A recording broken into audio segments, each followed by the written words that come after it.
Hello everyone, today I'm going to do a follow-up video on a video I did that dealt with chassis balancing using digital scales. I've received a lot of questions about, what do you do before you put your car on the digital scale? So I'm just going to go into detail.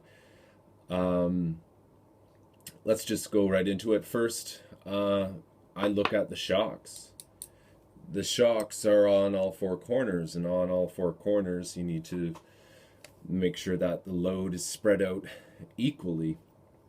So what you want to do is you want to build these shocks to perfection, as close to perfection as possible. um, First and foremost, you want to make sure that the shocks are all equal lengths. So take your digital calipers, measure each shock, and make sure that they're all equal lengths. Now, you'll probably ask me, well, how do you measure the shocks equal length? Well, all you have to do is take, obviously with the dampers off, the shocks off, you want to measure from the top to the bottom. All right? So a value to look for, you want to go between 61.5 millimeters to 62.5 millimeters. That tends to be the general shock range for length. You want to also make sure that the dampers have zero rebound. So when you fill your shock with oil and you tighten down the top of the cap, you want to make sure that when you push that damper piston into the body, you want to make sure that when you let go, it doesn't come back out. So if it stays in, like the piston doesn't move back out, and the piston shaft doesn't move back out, that's zero rebound. You want to make sure that you do it for all four shocks, okay? Next, you want to make sure that the collars, these guys here, the shock collars, the threaded collars, have been threaded down equal distances for the left and right. Now, the front and rear will be different for obvious reasons. The shock tower geometry will be different compared to the rear. So right now, I have shock tower hole 3 position on the front and on the rear, but the spacing is quite different.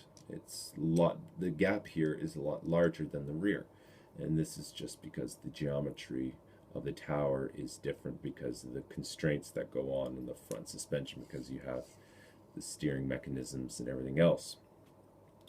So don't worry about the gap difference between the front and rear. Just make sure that the left and right sides are equal. Now, you can measure the distance, which I prefer just using a set of calipers here. Just measure the gap, make sure that they're both equal.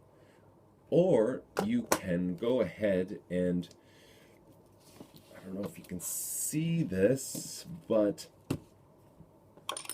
on the shock cap, on the shock cap, you have these little marks here.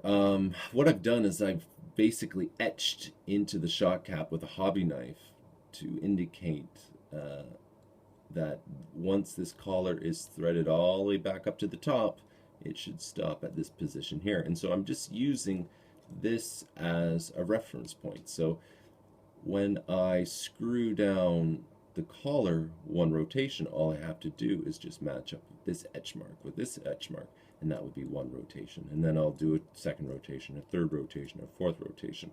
And so that's a quick and effective way of making sure that both shock collars are the same distance, like same gap. Okay, so you can do that. Now, like I said, the front and rear would be different. Say that the front has been threaded down 5 rotations. The rear might be threaded down maybe 2 or 3 rotations. And so yeah, just keep that in mind. Next, I would make sure that the chassis is balanced left and right. In my other videos, I showed you how to balance the chassis left and right using these Huddy balance pins. You want to make sure that the electronics have been placed properly so that the chassis is perfectly balanced, statically balanced left and right.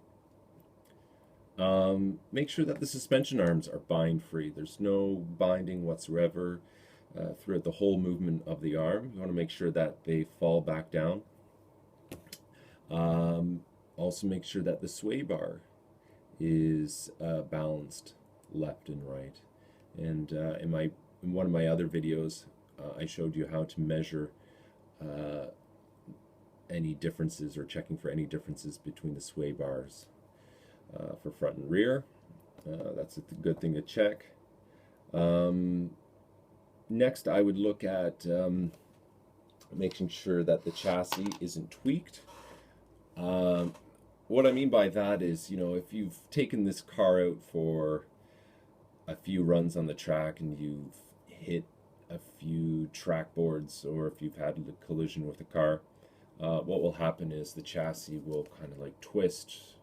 You won't visually see the twist, but you'll notice it when you put on a scale, or you'll notice it on the track. If you've had an impact and all of a sudden the car just doesn't seem to handle right after like an incident, then you know the chassis is tweaked. Or if you put the car on the scales and you remember the numbers beforehand and then you put it back on and you notice that something's gone wrong, the chassis could just be tweaked.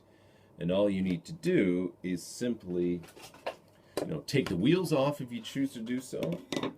The old school method was to take off the wheels and lay the car down on a flat surface and just simply push down on the chassis. And while loosening off all the screws, you push down the chassis, and then you have a buddy hold down the chassis like so, and then tighten down all the top deck screws in an X pattern formation. Nowadays, people use things like this. This is like 5mm plexiglass, which allows you to keep your wheels on. And then you just put the chassis down, and then you take this, custom-made bar which I made here. Well, actually, I just ripped it out of my closet. Put it on the shock towers, and then I just take a wrench here, and I just loosen all the screws, and I just apply pressure here, and then I just tighten down all the screws in the same X pattern formation. And then once I'm done with that, I will then go ahead and check the ride height. I would next check the ride height, check to make sure that the ride height is equal on the front corners, not the front as a whole, but the front corners. I see a lot of people checking the ride height just solely at the rear or solely at the front. What you want to do is you want to make sure that the ride height is equal. Say for the front, you want to make sure that the front is 5mm on this corner and 5mm on this corner, and 5.2mm on this corner and this corner. Where do I measure the ride height? Well, simply just pick a place and just measure at that place each time. I generally measure the ride height where the grub screw or the droop screw makes contact with the chassis, and I just measure there each time. And I just adjust the collars equally, left and right, down or up, to attain the proper ride height. And I do that for both ends, and that's pretty much it. I can't really think of anything else I do besides that. Make sure that the dampers are built correctly on all four corners. Make sure that the balance of the chassis statically using pins is done correctly. Make sure it's 50-50. Make sure that the sway bars are balanced left and right. Make sure that the arms are bind free. Make sure that the preload collars have been adjusted equally, down equally, or up equally, depending on what's going on with your ride height. Make sure that's done equally. And then put it on the digital scales and you're good to go. And then that's pretty much it. I really can't think of anything else. Um,